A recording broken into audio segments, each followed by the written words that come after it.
Bem, já não é mais a nova série de mensagens, mas nós estamos concluindo hoje, na verdade, a série de mensagens, o valor de cada um, onde nós temos procurado demonstrar a partir das parábolas de Mateus 15, que Deus, Ele vê um valor especial em cada pessoa.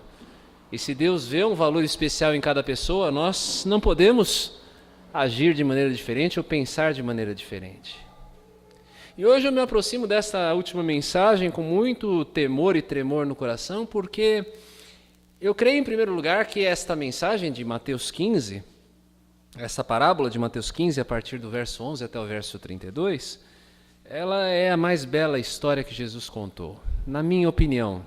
Talvez você tenha uma opinião diferente, mas em termos de parábolas eu acho que ela é o ápice, o ponto mais alto de todas as histórias que Jesus contou, principalmente porque ela vai ao fundo do coração de Deus. É por isso que eu estou chamando esta mensagem de hoje de Os Mistérios do Coração de Deus, porque realmente é um mergulho mais profundo, creio eu, que Jesus dá na natureza do amor de Deus por aqueles que estão perdidos, aqueles que estão sem Cristo no mundo. Então, vamos ler Mateus 15, versos 11 a 32. Mateus capítulo 15, versos 11 a 32. Continuou: certo homem tinha 2 filhos. O mais moço deles disse ao pai: Pai, dá-me parte dos bens que me cabe. E ele lhes repartiu os haveres. Passados não muitos dias, o filho mais moço, ajuntando tudo que era seu, partiu para uma terra distante e lá dissipou todos os seus bens, vivendo dissolutamente. Depois de ter consumido tudo, sobreveio àquele país uma grande fome, e ele começou a passar necessidade. Então ele foi e se agregou a um dos cidadãos daquela terra, e este o mandou para os seus campos a guardar porcos. Ali desejava ele fartar-se das alfarrobas que os porcos comiam, mas ninguém lhe dava nada. Então, caindo em si, disse: Quantos trabalhadores de meu pai têm pão com fartura, e eu aqui morro de fome? Levantar-me-ei e irei ter com meu pai, e lhe direi: Pai, pequei contra o céu e diante de ti.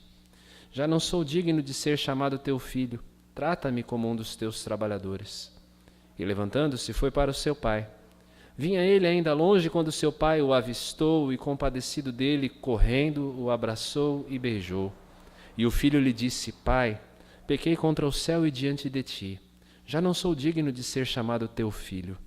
O pai, porém, disse aos seus servos: Trazei depressa a melhor roupa, vestiu, ponde-lhe um anel no dedo e sandálias nos pés. Trazei também e matai o novilho cevado. Comamos e regozijemo-nos, porque este meu filho estava morto e reviveu, estava perdido e foi achado. E começaram a regozijar-se. Ora, o filho mais velho estivera no campo, e quando voltava, ao aproximar-se da casa, ouviu a música e as danças. Chamou um dos criados e perguntou-lhe que era aquilo. E ele informou: Veio teu irmão e teu pai mandou matar o novilho cevado, porque o recuperou com saúde. Ele se indignou e não queria entrar. Saindo, porém, o pai procurava conciliá-lo. Mas ele respondeu a seu pai: Há tantos anos que te sirvo sem jamais transgredir uma ordem tua, e nunca me deste um cabrito sequer para alegrar-me com os meus amigos. Vindo, porém, esse teu filho, que desperdiçou os teus bens com meretrizes, tu mandaste matar para ele o novilho cevado. Então lhe respondeu o pai: Meu filho, tu estás sempre comigo. Tudo que é meu é teu. Entretanto, era preciso que nos regozijássemos e nos alegrássemos, porque esse teu irmão estava morto e reviveu, estava perdido e foi achado.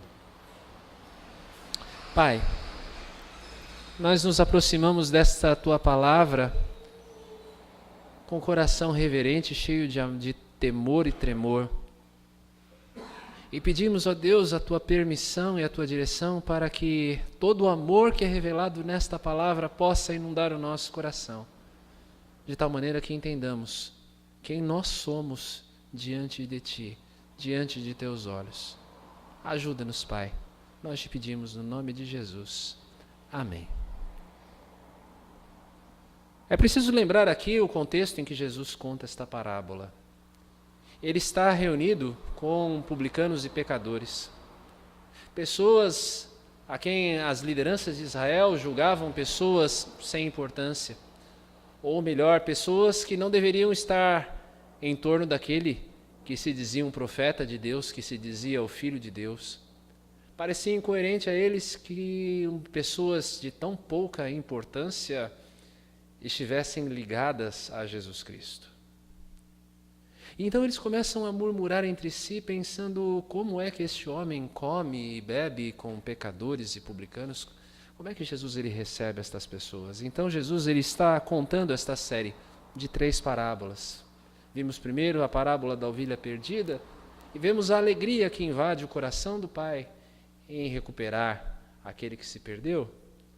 Na semana passada nós vimos que mesmo uma quantia aparentemente sem valor, uma moeda sem valor, aos olhos daquele a quem ela pertence, conta muito o valor que cada um tem.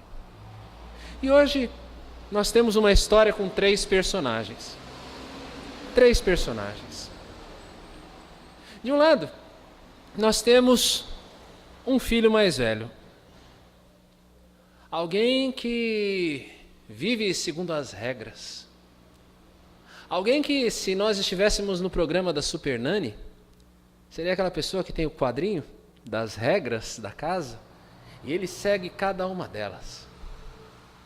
Ele acha que assim ele agrada ao Pai, fazendo tudo o que é o certo. Nessa parábola, esse irmão mais velho simboliza justamente aqueles que estão murmurando contra Jesus. Os fariseus e os escribas, aqueles que se achavam no direito de exigir de Deus o seu lugar à direita e à esquerda no reino, por causa do seu bom comportamento, por causa das suas boas práticas.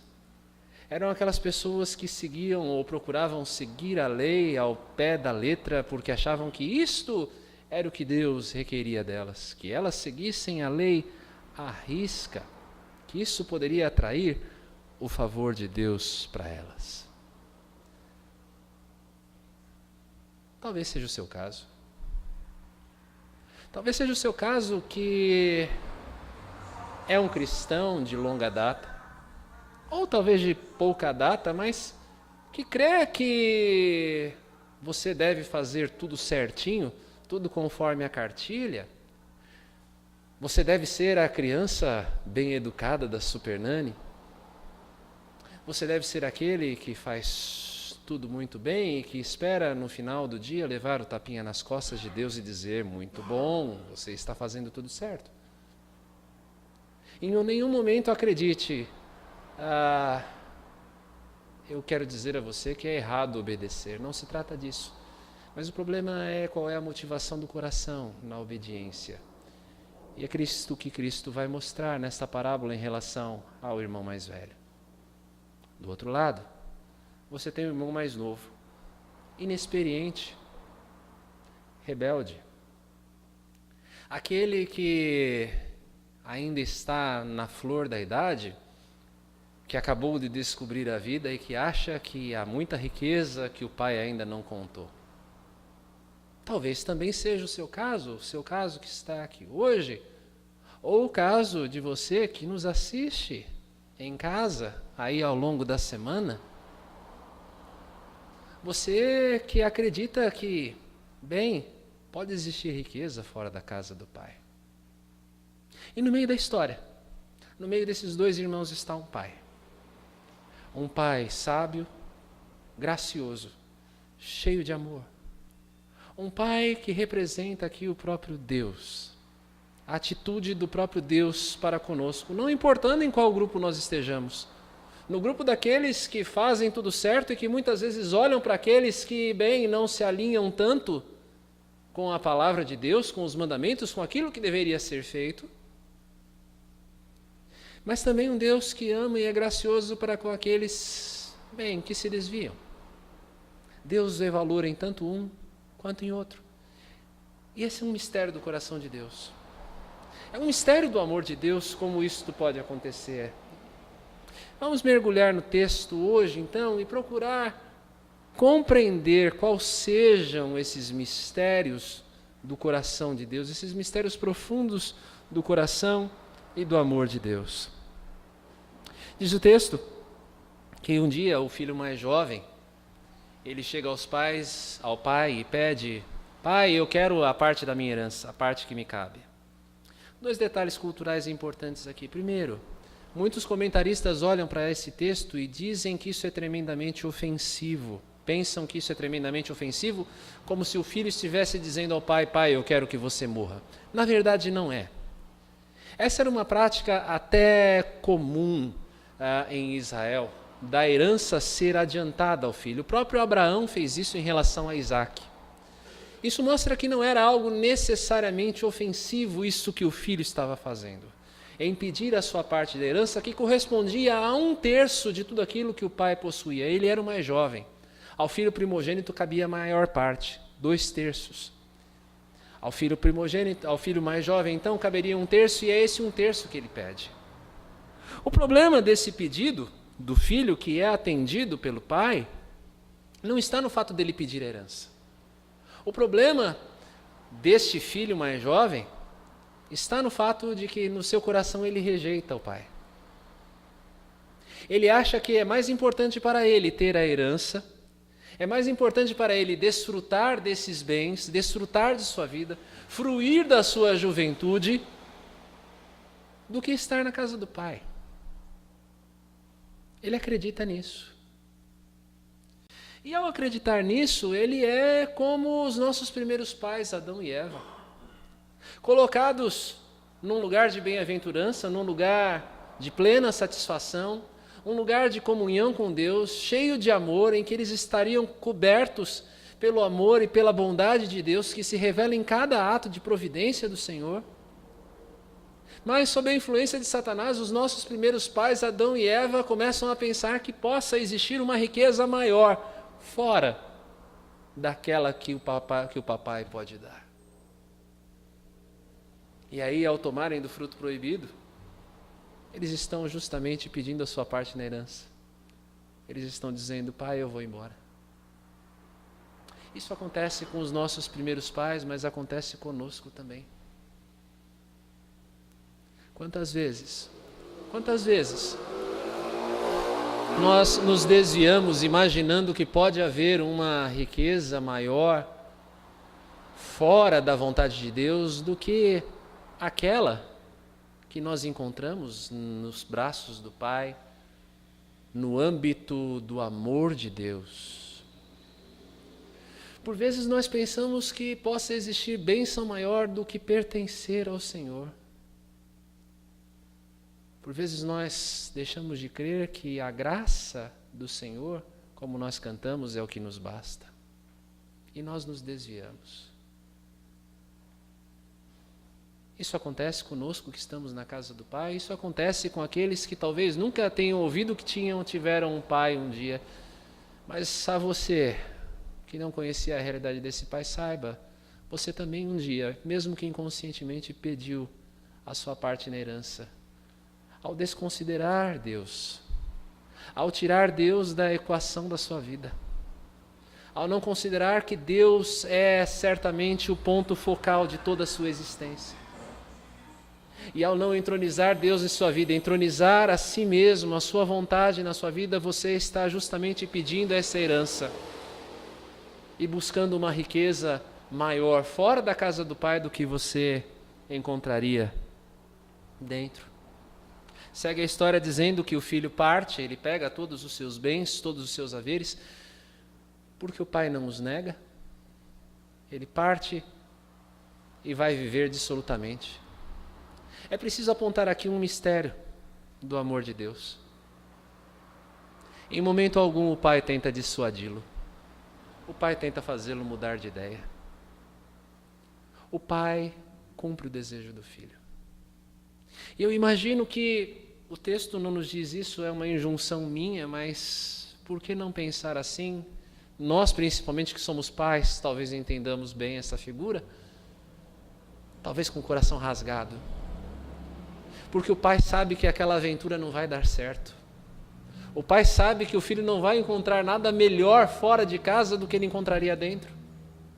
Mas o pai concede. Liberalmente ele dá.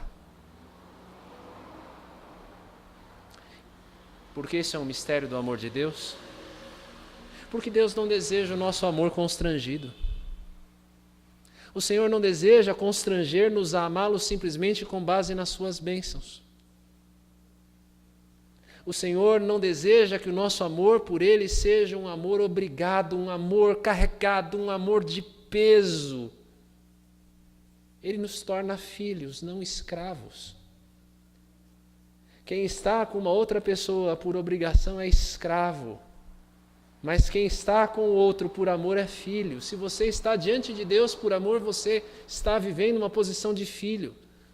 Mas se você coloca o seu coração de filiação de Deus, a sua posição como filiação de Deus como algo pesado, oneroso, como se permanecer na vontade do Pai fosse algo oneroso, você se tornou um escravo. E esse é o coração do filho mais velho. O coração do filho mais velho não consegue entender que o amor do Pai é um amor liberal. Tanto é que aqui no verso 29 e no verso 30 do nosso texto, o filho diz: olha, há tanto tempo eu estou com o Senhor, eu estou com o Senhor desde o início, eu nunca lhe abandonei, isso bom, mas ele diz assim: há tanto tempo eu te sirvo sem jamais transgredir nenhuma ordem tua. E esse eu te sirvo aqui, quando nós vamos ao original, ele serve como escravo. Este filho mais velho, ele se vê como um escravo do pai. Um amor escravizado, um amor que é vivido debaixo da lei, debaixo do cabresto. Ele só se vê como filho porque ele obedece. Ele não consegue entender que o amor do pai não depende desse cabresto. Ele diz: pai, você nunca me deu um cabrito. É cego. Ele não consegue ver a liberalidade do amor do pai. Porque ele é proprietário de 2/3 de tudo aquilo que o pai tem, a herança é dele. Tudo é dele. Mas ele não consegue ver que o amor do pai é um amor liberal, é um amor de mão aberta, que não vai dar para ele só o cabrito, vai dar para ele tudo, porque ele é filho, não é porque ele é um filho obediente, um filho que segue todas as regras, um filho que vive segundo a cartilha, é porque ele é filho, ele não é escravo. E esse é um segredo do amor de Deus para nós, do nosso coração. Se você pensa que você vai alcançar favor maior da parte de Deus, porque você procura seguir todas as regras, você vai terminar frustrado. Primeiro, porque ninguém consegue servir a Deus perfeitamente. E segundo, em nenhum lugar Deus está dizendo: olha, faça isso aqui, cumpra todas as regras, e aí você vai ser meu filho. Não. Você é meu filho. Você é meu filho. O meu amor por você é um amor gracioso, é um amor gratuito. Eu te amo porque você é filho. Simplesmente porque você é filho. Esse é o meu amor por ti. Esse é o amor de Deus por você. Ele ama você perfeitamente, porque você é filho, porque você é criatura dele, porque ele criou você, e ele olha para você com amor. Nós que olhamos para ele como se nós fôssemos um escravo. O Salmo 119 tem diversas, dezenas, centenas de afirmação do prazer que o crente tem nos mandamentos de Deus. É assim que os mandamentos devem ser para nós, mandamentos doces, coisas agradáveis. Por quê? Porque isso é a riqueza do Pai. Obedecer é uma riqueza. E eu faço por amor. Eu não faço por medo. Eu não faço para que o Pai me ame mais. Nós lemos em Deuteronômio na liturgia, Deus não nos escolheu porque nós fôssemos o mais forte, o mais santo dos povos. Ele simplesmente nos ama. O amor do Pai, esse é um primeiro segredo do coração de Deus, um primeiro mistério do amor de Deus. É que o amor dele é um amor liberal. O filho quer ir embora? Tudo bem, filho. Você quer experimentar se existe alguma coisa melhor? Vá. Prove. Eu sei que não vai dar certo. Você não vai achar nada melhor. Mas vá. Experimente por si mesmo. Segue a história. Esse jovem foi e começou a gastar os bens. Por isso a parábola do filho pródigo. Se você não sabia o que é o pródigo é aquele que gasta. O filho pródigo desperdiça todos os bens do pai e ele é lançado numa situação de miséria terrível quando o dinheiro acaba. Veja, ele faz festa, ele conquista amigos e assim o pecado funciona, não é?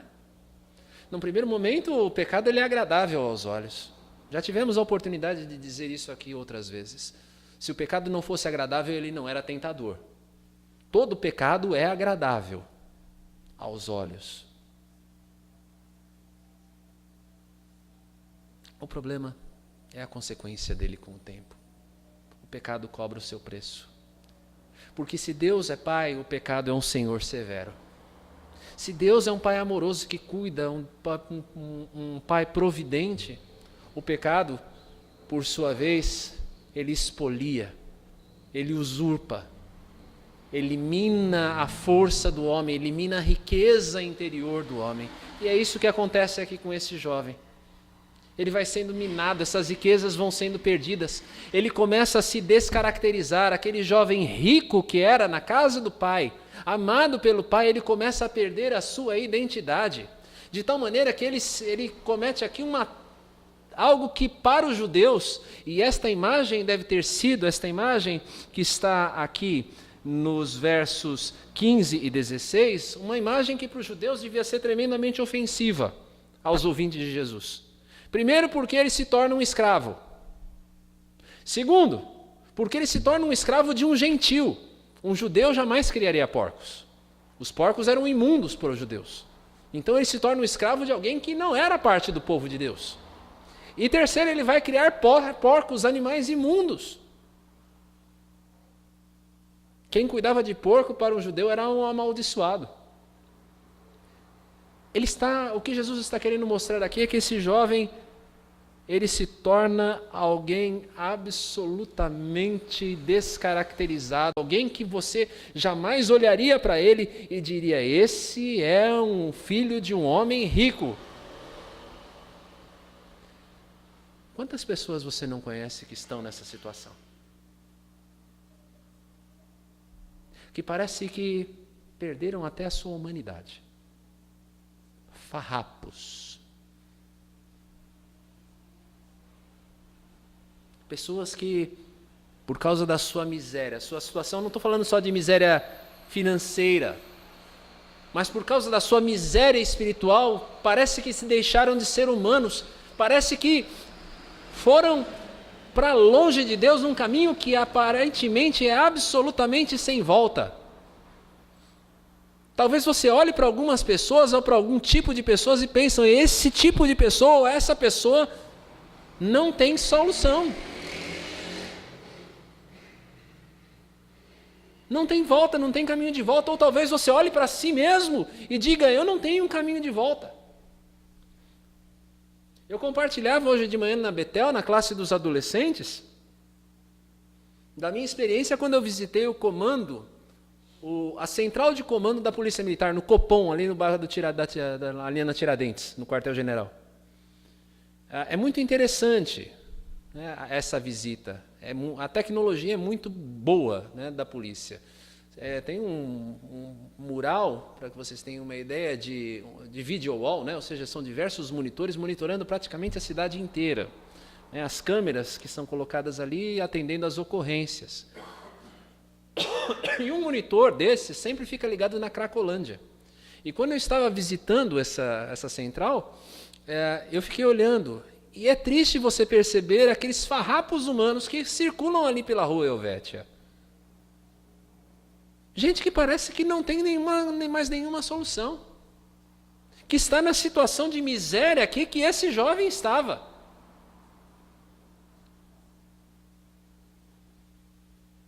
Como é que você pensa, por exemplo, acerca de pessoas, desses criminosos que cometem crimes hediondos? E o primeiro desejo do nosso coração é que alguém enfie uma bala na cabeça dele. Muitas vezes, não é verdade? Nós ficamos tão revoltados com a maldade absoluta que alguns crimes acabam revelando, que nós pensamos que essa pessoa, o único jeito para ela é alguém dar um fim na vida dela. Como se não houvesse um caminho de retorno possível. Certa feita eu trabalhava na assistência judiciária no presídio da Polícia Militar, ainda nos meus tempos de estágio de Direito, do curso de Direito, muito tempo atrás. E eu conheci um cidadão lá, e ele entrou na minha sala e me cumprimentou: a paz do Senhor, irmão. Eu falei, ele me conhecia como cristão, e eu: a paz do Senhor. Ali. E ele conversou comigo, um rapaz muito simpático, falante, era um detento ali, eu sabia por causa do uniforme. E nisso estava uma pessoa do lado, conversando conosco. E aí, a hora que esse jovem simpático, falador, saiu, a pessoa que conversava comigo perguntou: você sabe quem é esse camarada? E eu falei: não, eu não sei quem ele é. E ele respondeu: pois bem, esse camarada era um matador de homossexuais. Ele mutilava os genitais do homossexual e depois dava um tiro na cabeça deles e despejava num matagal por aí. Você pensaria que uma pessoa assim tem solução? Você pensaria que uma pessoa assim poderia ser alvo do amor de Deus? Pois é, mas é. A gente olha para um jovem como esse, pensa, uma pessoa como esse jovem, pensa que ele já foi longe demais. Mas a verdade é, não existe longe demais. Porque há um caminho de volta. E esse jovem, ele se levanta certo dia, e o texto diz, olha, ele volta a si. Porque o pecado, na verdade, meus irmãos, é uma loucura. Se nós racionalizarmos, se nós pensarmos por um momento antes de pecar, nós não pecamos, porque nós entendemos as consequências do que pode vir. O pecado, ele é irracional. Mas então, ele volta a si e ele diz, olha, realmente eu estou numa miséria. Eu entendi agora. Eu estou numa miséria espiritual. Na casa do meu pai era melhor. Mas esse jovem comete um erro no seu discurso. Porque ele diz aqui, olha, no verso 18, pai, pequei contra o céu e diante de ti. É verdade, ele pecou mesmo. Contra Deus e contra o pai. Porém ele diz, já não sou digno de ser chamado teu filho. Trata-me como um dos teus trabalhadores. Sabe o que ele está preparando aqui? Ele está preparando um discurso de justificação.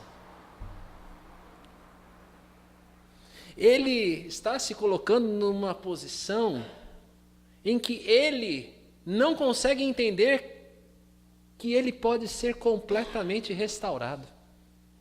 Ele quer voltar, nem que ser para ele voltar como escravo. Eu quero ser um trabalhador. Aliás, nem escravo. Na verdade, aqui o que nós estamos falando é do trabalhador remunerado. É aquele que não tem nenhum vínculo emocional com o patrão. Não tem nenhum vínculo, não tem nada de ligação. É aquele que trabalha de manhã, entra de manhã para trabalhar, sai à tarde, recebe o seu salário e acabou. Ele acha que o pai não vai aceitá-lo de outra maneira. Ele está buscando um recurso aqui para se justificar diante do pai. E nós fazemos isso. Quando nós caímos em si, muitas vezes nós começamos a buscar fórmulas para voltar para Deus. E aí, de repente, você começa a pegar um papel, às vezes colocar um papel e colocar, olha, para voltar para Deus eu preciso fazer isso, para voltar para Deus eu preciso fazer aquilo, para voltar para Deus eu preciso fazer aquilo outro. É o que nós fazemos muitas vezes quando nós caímos em si diante do pecado.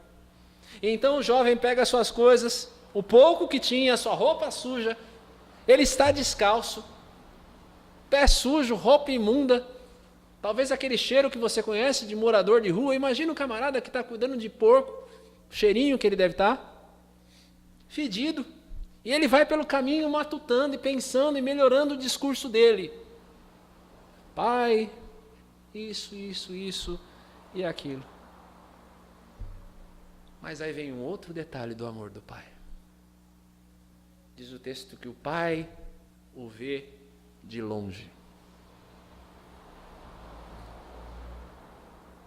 Sabe o que isso quer dizer? Enquanto esse jovem estava fora, o pai estava na beira do caminho, porque ele sabia que o filho iria voltar. Assim é o amor de Deus pelos seus filhos. O pai sempre sabe que o filho volta. Não importa que você tenha ido longe. Não importa que você tenha ido para baixo. O pai está esperando. De braços abertos. E quando ele vê o filho correndo, o filho não vem correndo, muito pelo contrário, o filho vem de cabeça baixa, matutando no seu discurso, mas ele sai correndo em direção ao filho. Há um outro erro aqui de muitos comentaristas. Para eles é desonroso que um velho corra. Não é o caso. Não há nada no texto que aponte isso. Que isso é uma desonra para o velho. Mas o velho pai sai correndo, ele vai abraçar o filho, ele abraça o filho. Ele não se preocupa que o filho está sujo. O pai está com a roupa limpa, está puro, está limpo, está cheiroso, mas o filho é o filho. E ele vai lá e abraça o filho. Isso mostra para mim que o amor de Deus é um amor que reconcilia. Ele não espera o filho falar qualquer coisa, ele abraça. E aí o filho começa com o seu discurso: pai, pequei contra o céu, pequei contra ti. E aí o pai não deixa o filho nem terminar a sua frase. Perceba aqui no verso 21 que o filho não consegue terminar o seu discurso. O filho não consegue completar o seu discurso de justificação. Sabe por quê? Porque as nossas justificativas diante de Deus, diante do amor de Deus, as minhas justificativas racionais para o meu pecado não valem absolutamente nada. Deus me ama. O amor dele não precisa ser justificado para mim. Ele não depende do meu discurso. É como se o filho começasse o discurso e o pai amorosamente virasse para ele e dissesse: moleque, cala a boca. Fica quieto. Você é meu filho. Você acha que você precisa desse discurso para que eu te ame mais? Para que eu te perdoe? Filho, eu já te perdoei na hora que você saiu. O meu amor por você não mudou em nada, porque eu sabia que você ia voltar. Eu sabia que você ia voltar, filho. O meu amor por você não mudou absolutamente nada. Cala sua boca e vem para o abraço. Vem para o abraço do pai.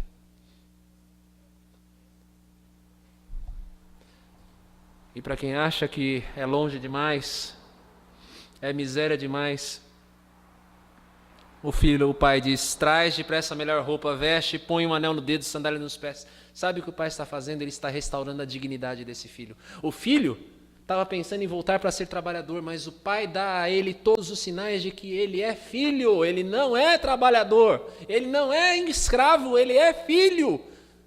Se ele tem um anel, ele fala em nome do pai. Se ele tem sandália nos pés, ele não é escravo, porque escravo andava descalço. Se ele tem roupas limpas, é porque já não tem mais indignidade. Tudo foi deixado para trás, a roupa velha foi jogada fora.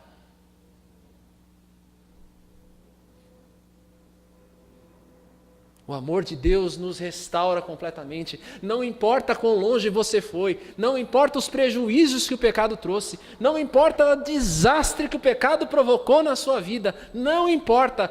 Deus pode restaurar completamente a sua vida. Deus pode restaurar a sua condição de filho.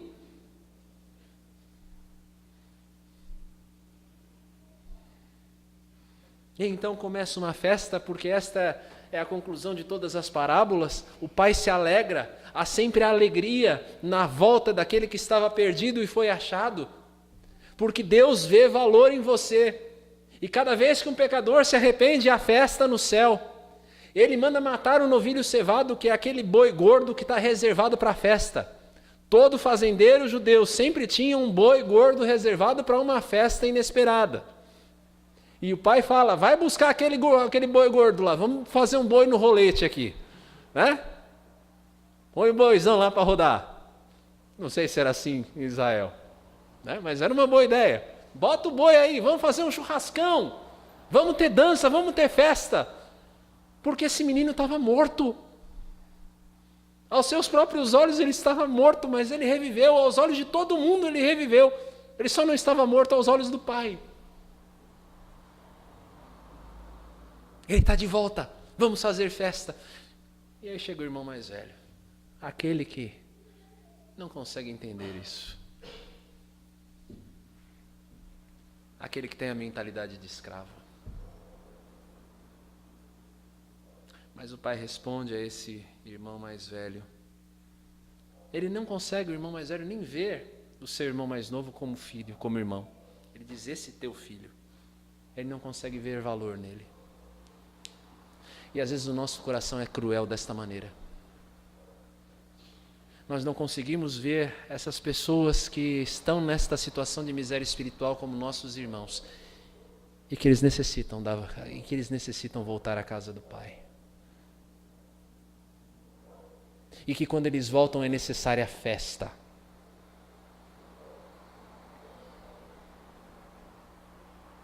Irmãos, uma das coisas mais tristes que a gente vê às vezes na igreja é quando entra uma dessas pessoas.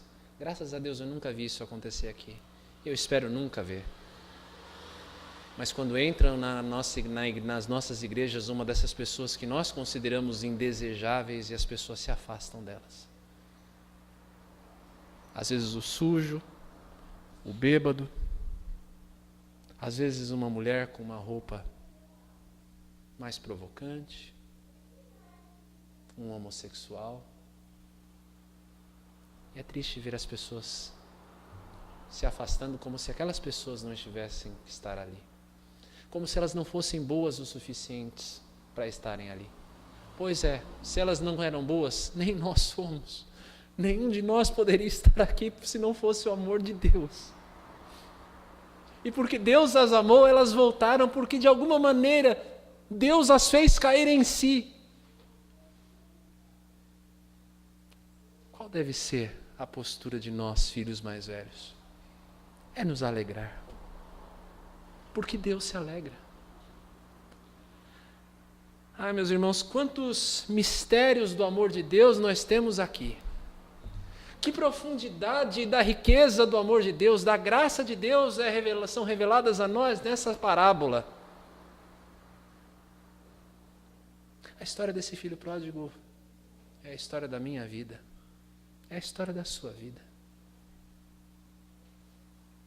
Se você vive hoje na posição do filho mais velho, eu quero convidar você a reavaliar, por uma última vez, porque esse é o tema da nossa série de mensagens, o valor que as pessoas têm para você. Não existe gente sem importância aos olhos de Deus.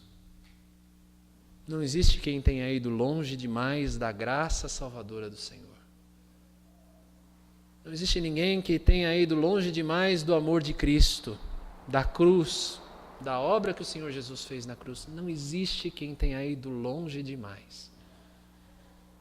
Você pode imaginar a pior pessoa do mundo, a pessoa mais depravada, a pessoa com o coração mais pervertido, que esteja na situação de maior opressão, de miséria espiritual.